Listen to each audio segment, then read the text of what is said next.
read that there was a plague as a result of the Balpor with the Benos, the daughters of Moab, where the Jews had cohabited with them, and 24,000 Jews died in the plague.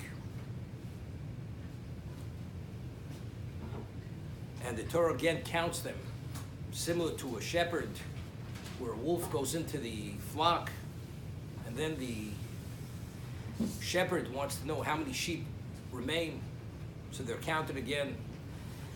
But however, over here, when they're counted, the families, they're referred slightly differently than before. For instance, it speaks of Reuven B'chor Yisrael, B'nei Reuven Chanoch Mishpachas HaChanochi. So Rashi cites Chazal. Why is it referred to Mishpachas HaChanochi? Vishoyu Umos Mevazin Osam. The nations of the world, they were disgracing the Jews. Omrim Ma'elu Misyachsum Oshivteim. Why are they tracing their pedigree to their tribes? Surim Hev Sholta Mitzrim B'Am Noseim. Do they think for a moment that the Egyptians didn't defile their mothers? Meaning they're not the children, they're not the progeny of the paternal line. In Begufon Hoyu Moshlim. If they had total control over their bodies, Kavachom Shoseim, there's no question, they had control over their wives and they could defile them. Therefore God identifies, associates his name with them. Hey mitzadzer, Yud mitzadzer. Hey on one side, Yud on the other side. Loma meir on the aleim, shei b'nei avuseim. I personally attest to the fact that they are full-fledged Jews and they are the progeny of their parents, of their fathers. Zeu shemefurish alei David shiftei ko edus b'Yisrael. What does that mean? Shiftei ko. We refer to the shiftei ko, the tribes of God. Edus, it's a testament for the Jews. Hashem Azeh, the name Yud Kei, Meir Aleim, that attests for them, that they trace to the pedigree of each of the tribes.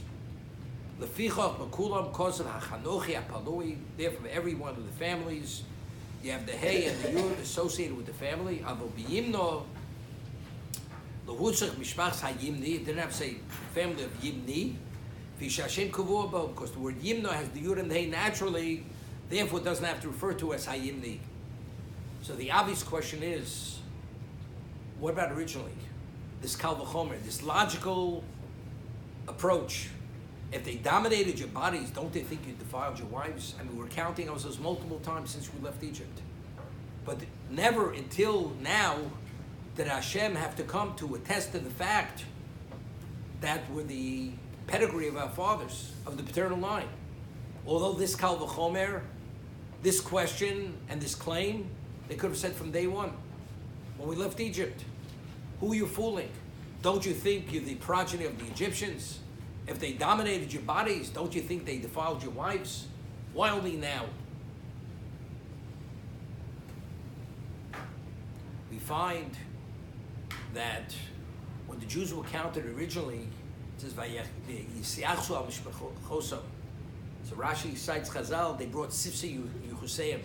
They brought their books of pedigree to show that they're legitimate. We find there's a Yalkut, which cites a position which is different than the Gemara, that when HaKadosh Baruch Hu gave the Torah to Klal Yisrael, the nation of the world came and said, why are you giving it only to the Jews? Why don't you offer us the Torah? So God says to them, because you're all products of illegitimate unions, incest, adultery. My children, they brought books of pedigree. Where are your books of pedigree? And they couldn't. And they immediately began extolling Klal Yisrael for their exemplary behavior, that they have control, that they're pure pedigree, not like them.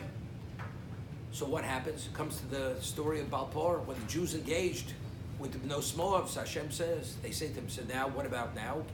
They're no better than we are. Now, they're no longer eligible to retain the Torah. Give it to us. So Hashem says, whoever violated that area died in the plague. So they're all still pure pedigree.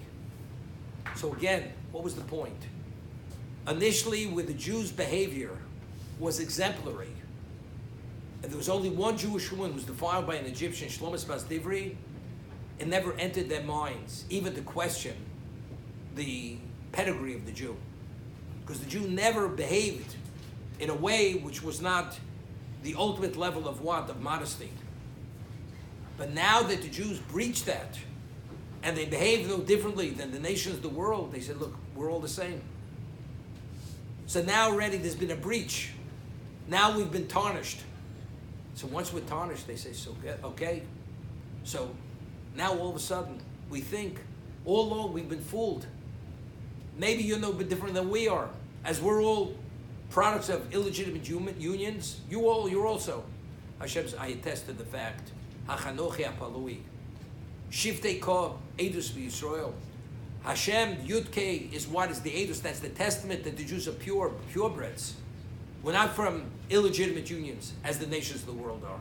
But it's only now, once the Jew goes and crosses the line, and the non-Jew says, they're no different than we are, it opens a can of worms.